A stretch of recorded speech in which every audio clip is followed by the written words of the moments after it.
today it's about Sumerian, actually, like about psychosis and the idea of the psychosis I had. First, we need to kind of get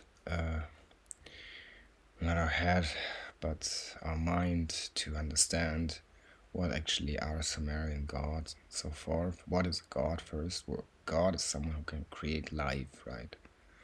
It's a being that sparked itself and is able to create something, life, things, whatever, power, energy, whatever.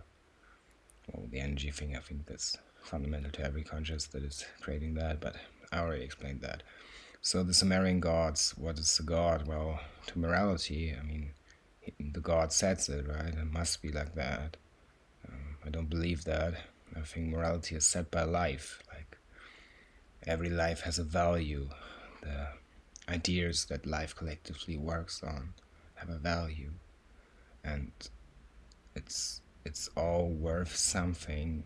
And even if you get evil, it's worth dying.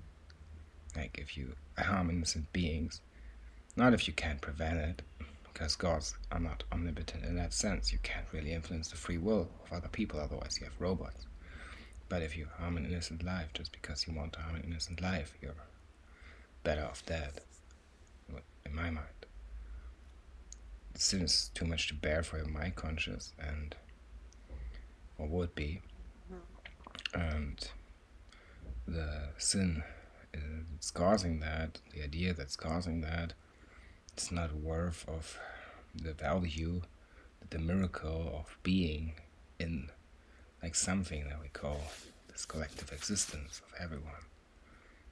This, well, in essence. So if you define God as someone who sets the rules, he, whatever, really doesn't need to abide to it, and can literally do to his wishes as that being wants to. But I think that's wrong. I think a God cannot just do everything that being wants to, no matter what. Like, it needs to be just. Like, always. If you are a God, you should act on the morals of life. It's what brought you forth into existence. If you defile it, you're not worth of it. So what are the Sumerian gods? Well, they are, to myth, ancient beings. So they created humanity for their own purpose. That's at least the story. And well, they're judging them regardlessly. So in the Sumerian hypothesis, humanity was created to work for them, for the created by themselves, sparked into existence by the miracle of being, living things to, create a humanity that makes them enjoy their laziness. And for that, they created humanity to judge them in the end for their goodness or badness on moral accounts, when their creation is not even moral. Doesn't mean humanity is actually created by Sumerian gods, but I think it's wow. So no rules for them among themselves. View as Marduk. Well, he slays his own mother, or tries to, in a sense, by divination of his mother against his father, who always apparently acted perfectly, but I don't believe that's Sumerian myth. Like, Tiamat may not be a Sumerian goddess, just like Balder isn't. So, in the end, the Marduk is able to do all of that because the other gods let him, and even leave their way of life and let them lead. And be led by that, this idea of anything that is not worth of living. So the hypothesis is shadow rulers. This I can explain. To my mind, there are 4 kinds of evil. There are some kinds of good that I won't explain, but in my mind there are 4 kinds of evil. There are people who want to consume energy for more power of other people. Well, it's pretty bad. Well, the second thing, we have shadow rulers. They want to rule over everything. To create nothingness, they can rule over out of other people. We see that in people. Sometimes people manipulate and even call other beings their own, or their things, or their whatever. It's a tendency, but shadow rulers, how I would call them, they really play a free-for-all game, and everything else is bonus game to them if they ever exist as gods. They literally want the end of everything to rule as a singular being, and might not end themselves in the end because they can collect so much energy and desires and so forth from other people to fill their own filth of evilness. So that's the two kinds of evil. Then we have game evil.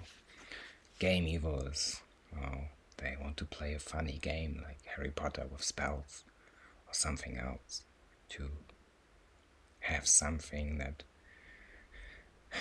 allows the evil tendencies not to rise. They hold to certain moral views and they're worth something.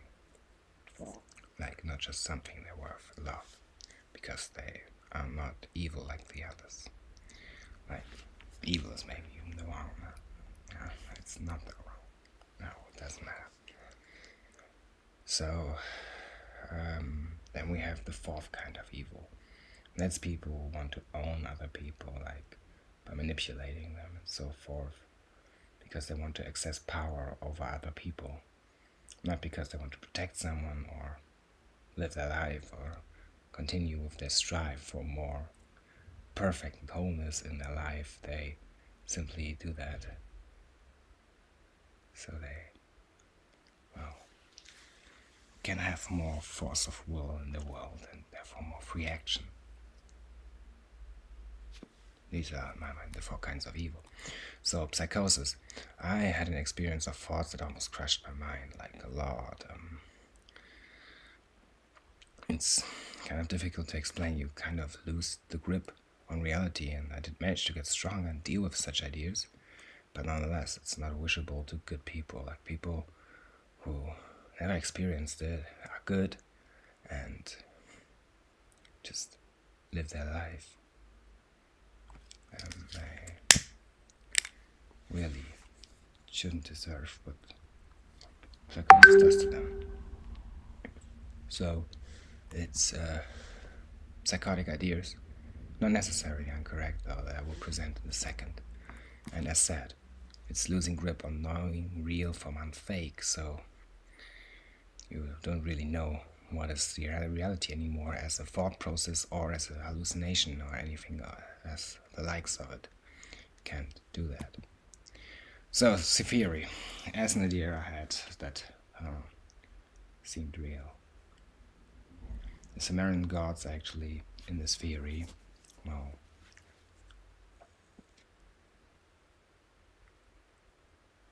evil incarnate. But they can't harm good people. And the reason being, they're dead. They're erased from Pantheon. They don't exist anymore, and they cannot do harm anymore. Problem being, a self-sparked being, if theory correct, which is just a theory, it's an idea to entertain the thought process that evil might consider. Once you existed, you can, if you are a god, otherwise you can do similar things. You can manipulate people into things and plan your actions. Then, as following, they make people do their bidding to enslave them for their wish, will, and desire, which is the theory behind the Sumerian hypothesis. Reason, to them it's fun. Also, lifetime can be consumed by gods. View Maya, Inca, Aztec, and Iscart, which is a hypothetical civilization of gods, or descendants of gods, or beings who worship those gods, in essence. Just a hypothetical word, not much worth. So the problem being here with the theory is, I cannot prove it. It's a thought experiment to show the chain of evil, that they cause more suffering into the world if they're not one kind, which is game evil, or weird evil, which can come from all of the four aspects, but doesn't necessarily need to. Like, there can be someone who wants to rule nothingness, but isn't evil during that. There can be someone who wants to rule nothingness and wants to, well, kind of make funny jokes on people. So we have different kinds of evil that can develop from this, but they are not really then the same sense as the archetypes I presented. The one evil I could tolerate is the third one, evil that wants to do evil to itself, but not in the sense that it would spiral itself into a chain of destruction and destructive thoughts and destruct in essence our soul and so forth. That's why I should leave that evil that's actually good alone. In my mind, like, it's righteous, maybe not good, maybe that's the wrong word, maybe it's even insulting, said in my mind. So, what are the Sumerian gods then? Well, if they ever existed in this theory, they may be evil incarnate.